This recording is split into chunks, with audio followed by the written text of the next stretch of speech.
कर ध्यान आयोजन हेतु सुश्री ब्रह्मज्ञानी जननी इलमप्रदी जी को आभार व्यक्त कर रहे हैं।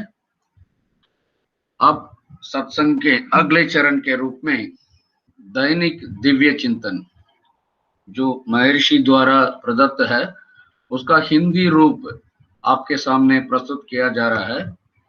दैनिक दिव्य चिंतन की श्रृंखला में आज मार्च 7 महर्षि की अनुपम देन इस प्रकार है। सर्वोत्तम हो समस्त सोच विचार।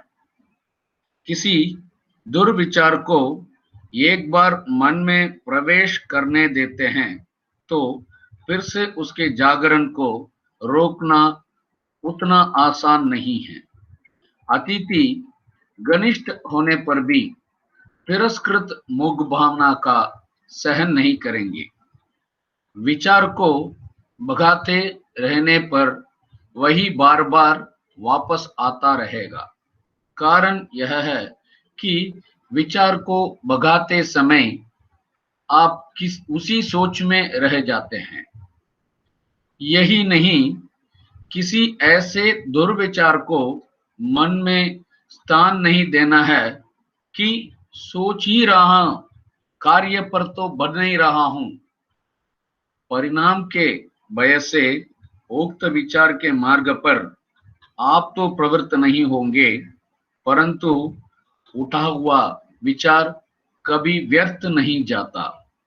समान स्तर वाले किसी और व्यक्ति के मन में वही विचार प्रविष्ट होकर साकार हो जाएगा।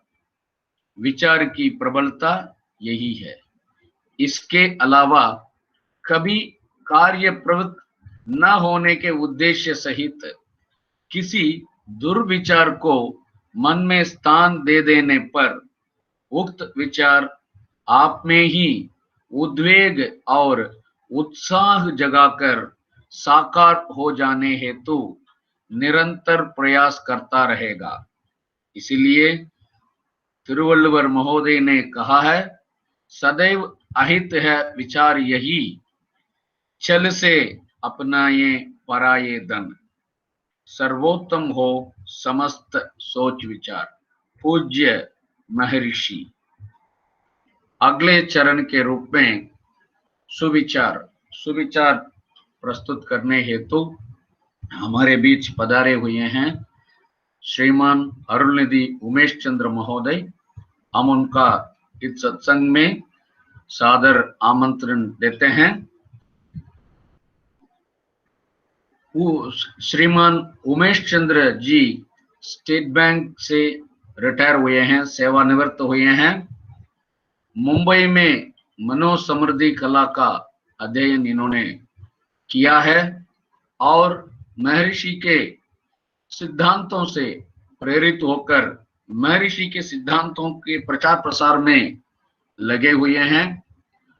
दिल्ली क्षेत्राधीन, राजधानी क्षेत्राधीन लखनऊ मनोसमृद्धि कला केंद्र के संस्थापक हैं।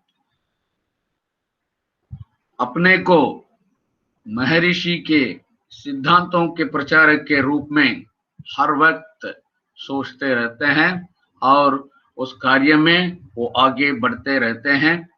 और ऐसे सराहनीय व्यक्तित्व के पात्रधनी हैं।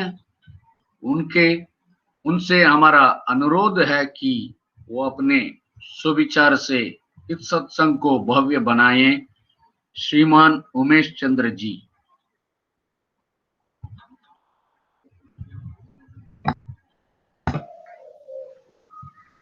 हेलो। हाँ, सुनाई दे रही है सर, आप बढ़ सकते हैं। धन्यवाद। जिए समृद्ध, जिए संसार। आपको, दिल्ली स्काई ट्रस्ट को मुझे ये अवसर देने के लिए बहुत बहुत धन्यवाद। आज हम जो हमारी दैनिक प्रार्थना होती है, जो ध्यान करते हैं, उसके साथ में हम ये प्रतिज्ञा लेते हैं कि हम किसी भी व्यक्ति को शारीरिक या मानसिक कष्ट नहीं पहुंचाएंगे। जहां तक संभव होगा हम दूसरे के कष्ट को कम करने का प्रयास करेंगे। हम आज की चर्चा को इस बिंदु के आसपास रख करके उस पर थोड़ा सा विचार करेंगे। इस विचार का जो हमारा उद्देश्य है वो ये है कि जो हमारी यात्रा है, जो हमारा डिवाइन कोर्स है जीवन का, उसको हम कैसे और समृद्ध बना पाए और कैसे हम अपने व्यावहारिक जीवन में उसको उतार करके और आगे बढ़ें।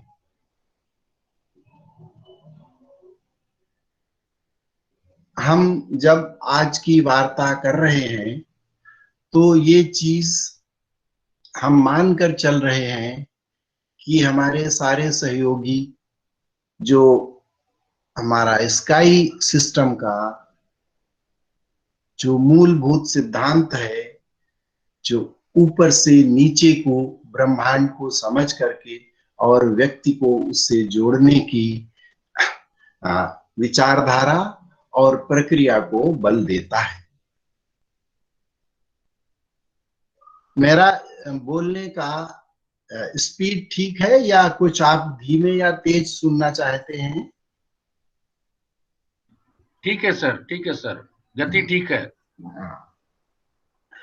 तो हम सब लोग ये बात समझते हैं कि जो स्टैटिक स्टेट है, जिसको हम शिव के नाम से जानते हैं, वो किस प्रकार से ऊर्जा कणों और उनकी तरंगों के माध्यम से, किस तरीके से यूनिवर्सल मैग्नेटिज्म, जिसको सार्वभौमिक चुंबकत्व भी कह सकते हैं हम हिंदी में, उसको किस प्रकार से पूरे ब्रह्मांड में व्यक्त किया है और किस तरीके से वो पूरे ब्रह्मांड में उपस्थित है।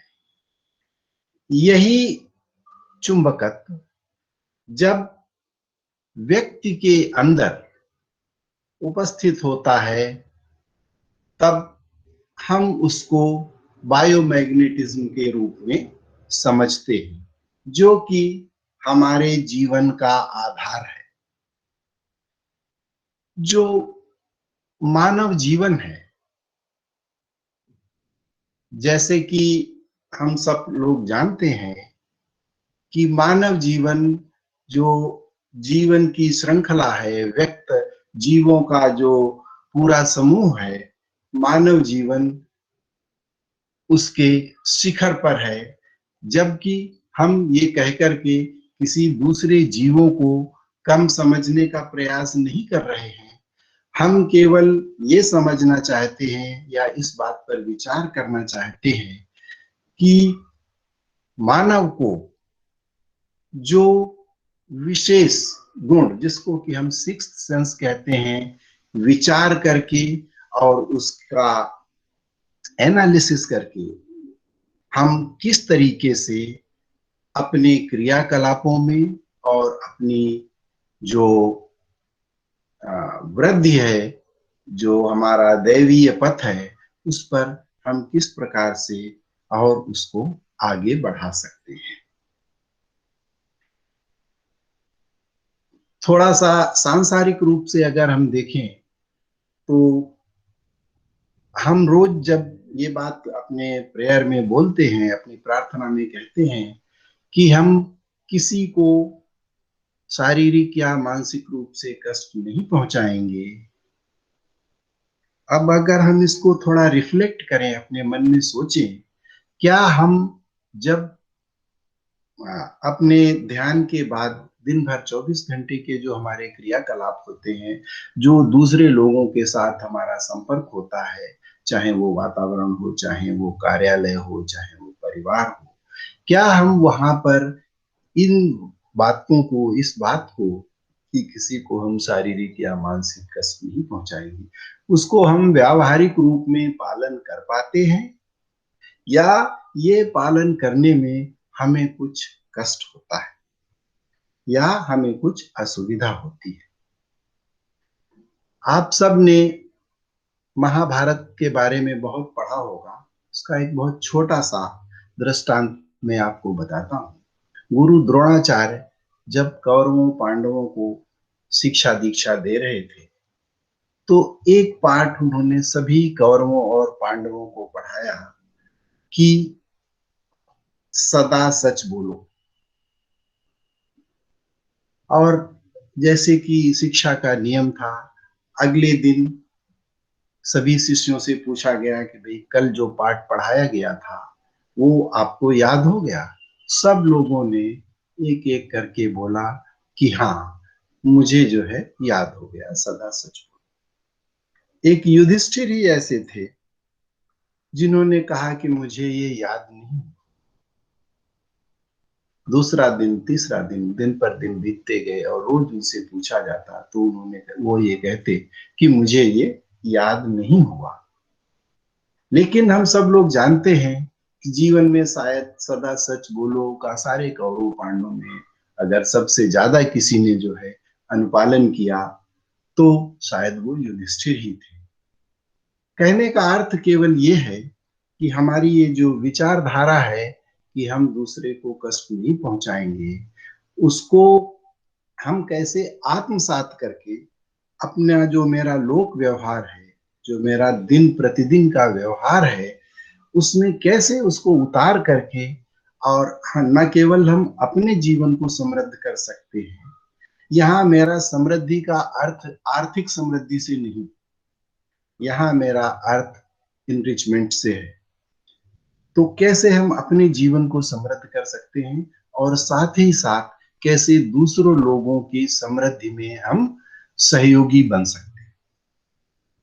तो ये बात को समझने के लिए जो हमारे स्काई सिस्टम का मूल विचार है उस पर मुझे दृढ़ रहना पड़ेगा, और वो ये है कि हम सारे लोग जो है वो उसी यूनिवर्सल एनर्जी, जो शिवा शक्ति है, जो ब्रह्मांड की मैग्नेटिक फोर्स है, उसी का अंश है। वही मैग्नेटिक फील्ड, वही एनर्जी हमारे अंदर है। जब हम इस विचार को आत्मसात कर पाते हैं, इसको समझ पाते हैं, तो फिर अब हम थोड़ा सा ध्यान इस बात पर लगाना चाहेंगे कि क्या कारण है, वो ऐसे कौन से चीजें हैं जो हमारे इस विचार को कि हम किसी को कष्ट नहीं पहुंचाएंगे, उस विचार को बाधित करते हैं या उसको पूरा करने में हमें असुविधा। एक बहुत छोटी सी बात आप समझें, ये अनुमान करें कि आपके घर के लान में एक बच्चा खेल रहा है और वो बच्चा थोड़ा कभी शोर भी मचाता है, वो बच्चा कभी थोड़ी शरारत भी करता है, और शायद जो हम काम कर रहे हैं बैठे हुए वहां पर, उसमें वो थोड़ा डिस्टरबेंस भी करता है। आप ये अब ये एज्यूम करें कि ये एक बच्चा मेरा बच्चा है, तो मुझे ऐसा लगता है, मेरी फौरन विचारधारा ऐसी हो जाती है कि ये बच्चा जो है, इसके अंदर कितनी एनर्जी है, कितनी ऊर्जा है, कितनी रचनात्मकता है, कितनी क्रिएटिविटी है इसके अंदर, और इसके अंदर कुछ कर गुजरने की इच्छा भी है।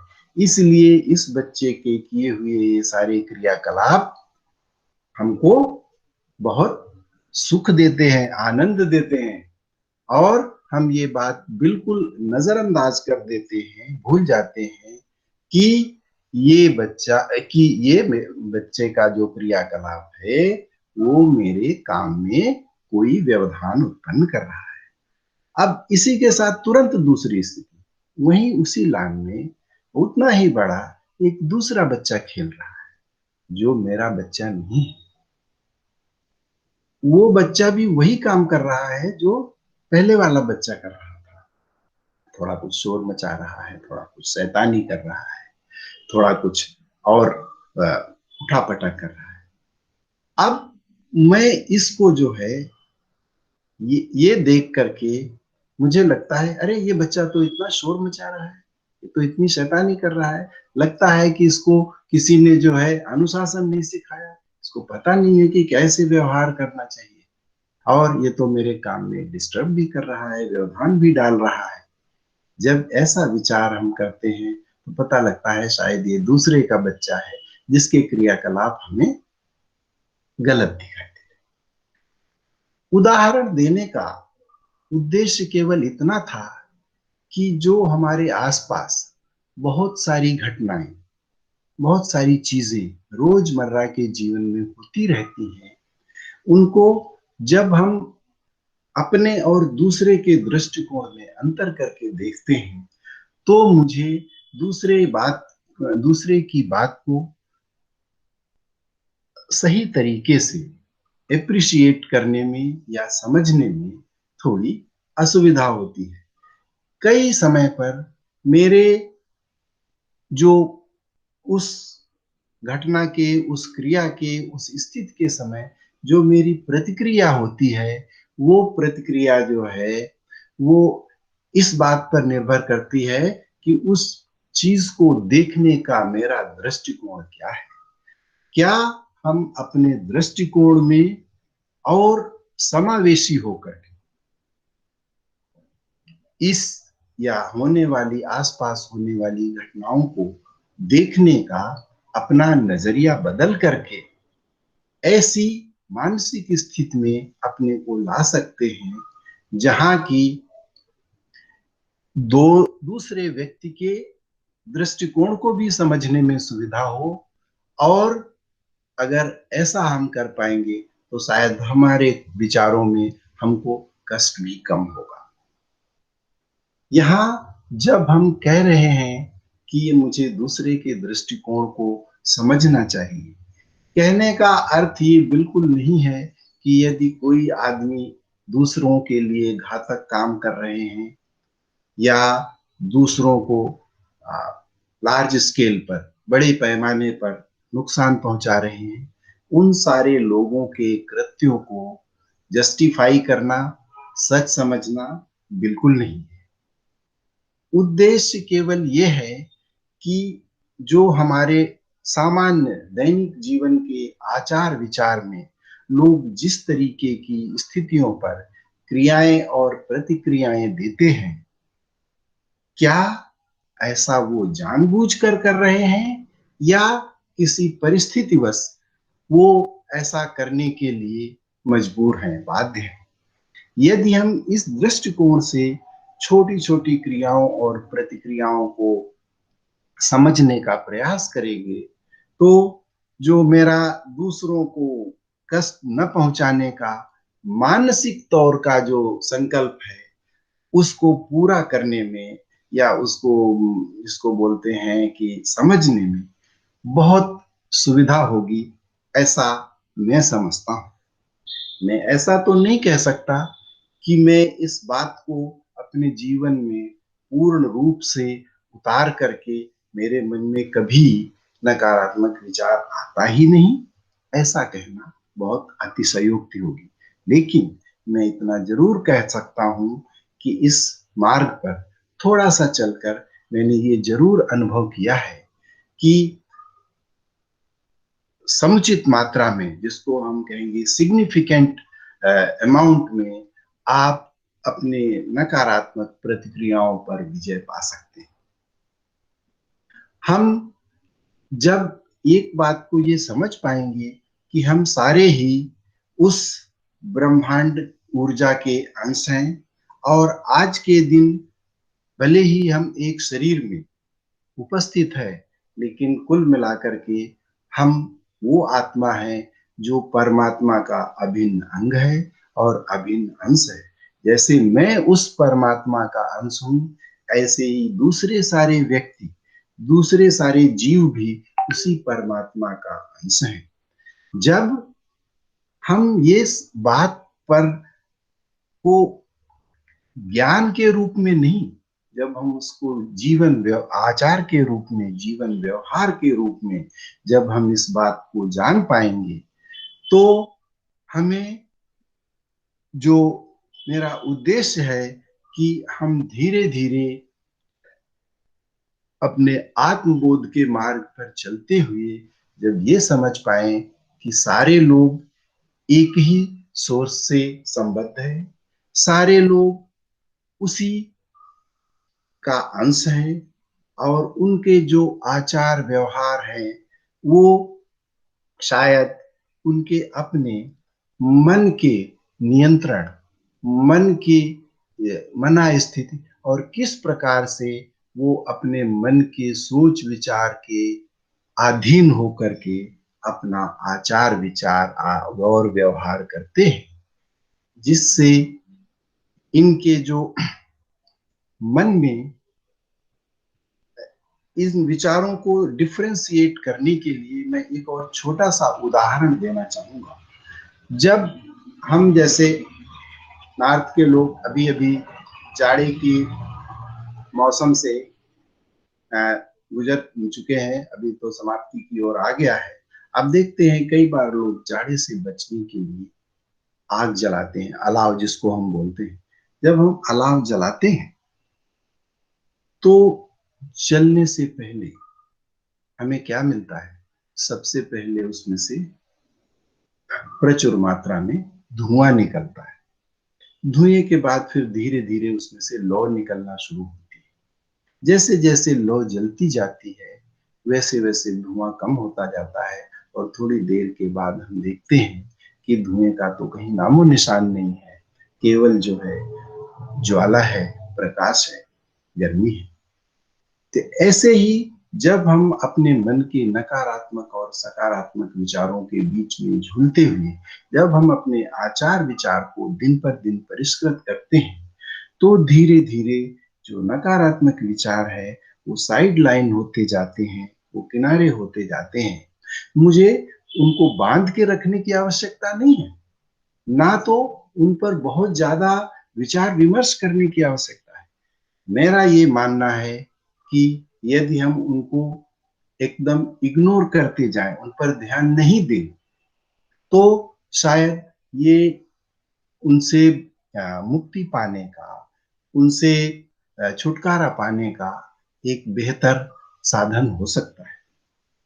तो जैसे जैसे हम अपने सकारात्मक विचारों को अपने विचारधारा में, अपने आचार विचार में पालेंगे, दिन पर दिन उनको नर्चर करेंगे, वैसे वैसे हमारी जो सकारात्मक ऊर्जा है वो दिन पर दिन बढ़ती जाएगी, और वो बढ़ करके ना केवल मेरे विचारों में बल्कि मेरे लोक व्यवहार में और दिन पर दिन प्रस्फुटित होकर के मुझे तो लाभ देगी देगी, उन सब लोगों को भी लाभ देगी जो हमारे जीवनचर्या में दिन में हमारे आसपास हमारे संपर्क में आते हैं, हमसे कोई आचार विचार व्यवहार बातचीत करते हैं।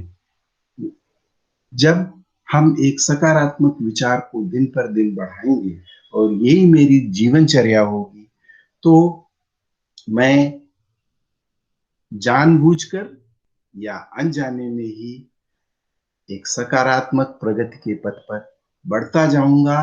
और मैं जो है इस आत्मबोध के साथ जब भी देखिए, एक छोटा सा बात मैं और बोलना चाहूंगा आपको कि समझिए कि किसी से आपने उसकी कोई भी बात आपको समझ में नहीं आई और आपने झगड़ा कर लिया, ठीक है, लेकिन जब आप ये स्थिति समाप्त हो जाती है तो फिर बाद में आपके अंदर एक बार को ये विचार जरूर आता होगा कि क्यों झगड़ा कर दिया, कोई जरूरत नहीं थी, झगड़े के बिना भी काम चल सकता था।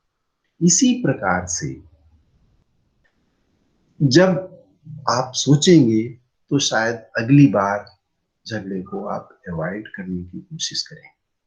या मान लीजिए आपने झगड़ा नहीं किया, किसी के व्यवहार से आपको कष्ट हो रहा है, असुविधा हो रही है और आपके अंदर केवल क्रोध आ रहा है, तो जब क्रोध आ रहा है तो क्या हो रहा है, हमारी जो एनर्जी है, जो हमारी आंतरिक ऊर्जा है, वो कहीं पर मेरे मन में, मेरे मस्तिष्क में कंजेस्ट हो रही है, जो कि मेरे शरीर के अंदर जो मेरा ऊर्जा का अनवरत अबाध प्रवाह है उसको प्रभावित करती है, और वो हमारे शरीर में पेन या कष्ट का अनुभव करवाती है।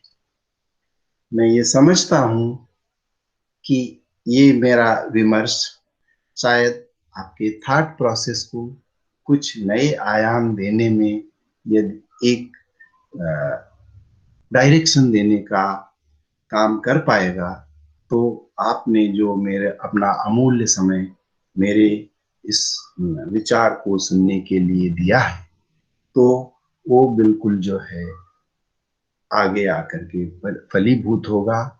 और यदि हम अपनी जो ये अवधारणा है कि दूसरे की हम मदद कर पाएंगे, और जो जब हम सहायता और परोपकार करके अपने सिन इम्प्रिंट्स भी जो मेरे जेनेटिक सेंटर में हैं उनको भी कम करते हुए जीवन मुक्त होकर के मोक्ष के पथ पर बढ़ पाएंगे, जिससे जब हम संसार में रहेंगे तो दूसरों के लिए सहायता और परोपकार का उदाहरण बनेंगे। और जब हम जीवन मुक्त होंगे तो जो शाश्वत शिव शक्ति है उसके अंश होंगे। आप सबको बहुत बहुत साधुवाद। और मैं इस संबंध में यदि कोई स्पष्टीकरण, कोई प्रश्न हो, उसके बारे में मैं आपको कुछ अपना विमर्श दे करके कृतज्ञ समझूंगा। फ्लोर आपका है।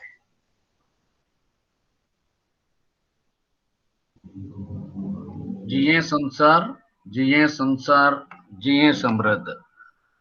बहुत बहुत धन्यवाद उमेश चंद्र महोदय। प्रपंच के उद्भव से लेकर जीव राशियों के उद्भव तक, जीव राशियों में कूट कूट कर भरी हुए नीतियों पर, व्यवहारों पर सुंदर ढंग से आपने प्रस्तुत किया है, जिसके लिए पुनः धन्यवाद देते हैं। सरल मार्ग, आध्यात्मिक मार्ग सरल हो सकता है। साधारण सा मनुष्य भी आध्यात्मिक मार्ग को अपना सकता है। इस पर बल देते हुए आपका भाषण हमें धन्य कर दिया है। आगे इस पर आप लोगों से आमंत्रित करते हैं, इनके इस विचारों पर अपने विचार प्रकट करने के लिए मंच खुला है। प्रश्न के लिए भी मंच खुला है। और उसके पहले एक सूचना है, आप लोग जानते ही हैं हमारे पास यानी विश्व समुदाय सेवा संघ ने एक योजना बनाई है कि मार्च 38 महर्षि जी के पुण्य दिवस पर 1 लाख जन पंचभूत नवग्रह ध्यान में सम्मिलित होंगे। सो मार्च 28 को अपने घर में जितने भी गैजेट्स हैं, मोबाइल हो, लैपटॉप हो, उसको आप स्विच ऑन करके महर्षि जी के प्रति अपना धर्म और कर्तव्य निभाएं, इसका अनुरोध हम करते हैं।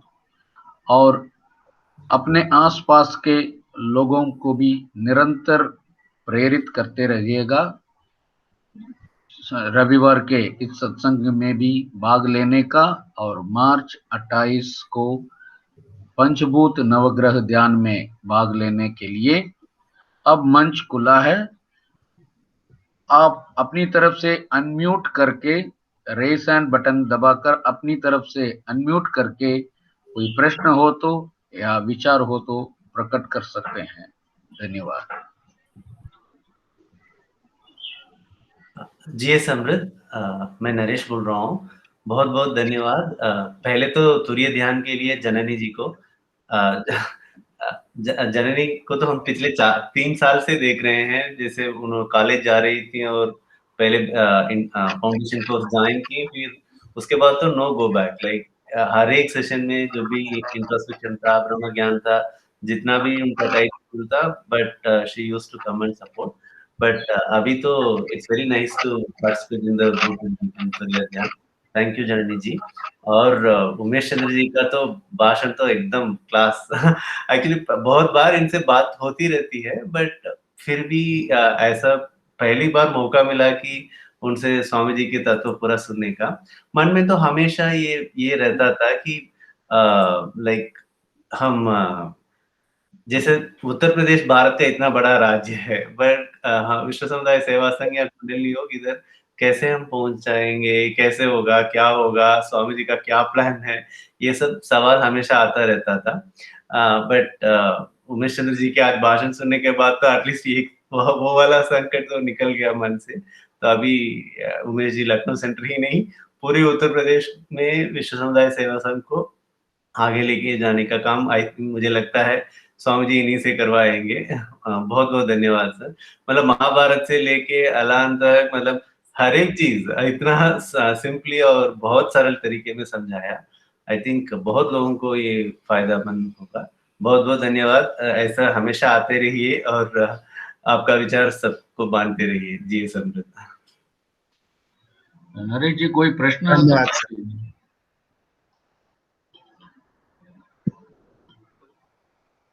प्रश्न के लिए यही है सर मेरे को, ये सदाचार के 2 संस्कार सिर्फ ध्यान के बाद ही करना है या कब कब हमें करना है?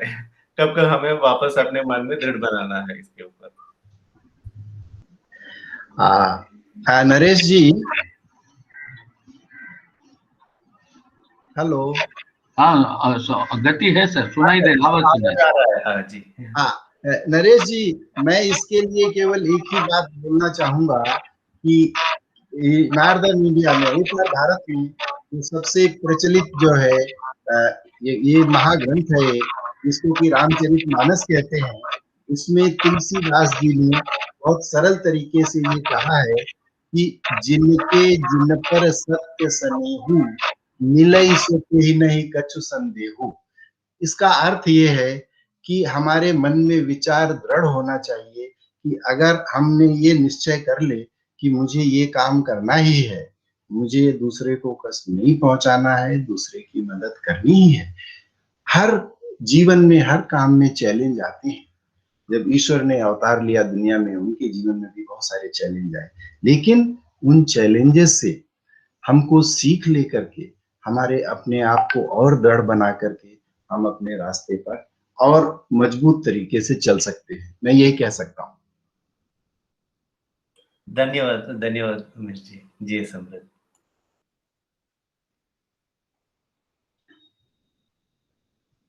और कोई प्रश्न या विचार प्रकट कर रहे हैं तो आमंत्रित हैं।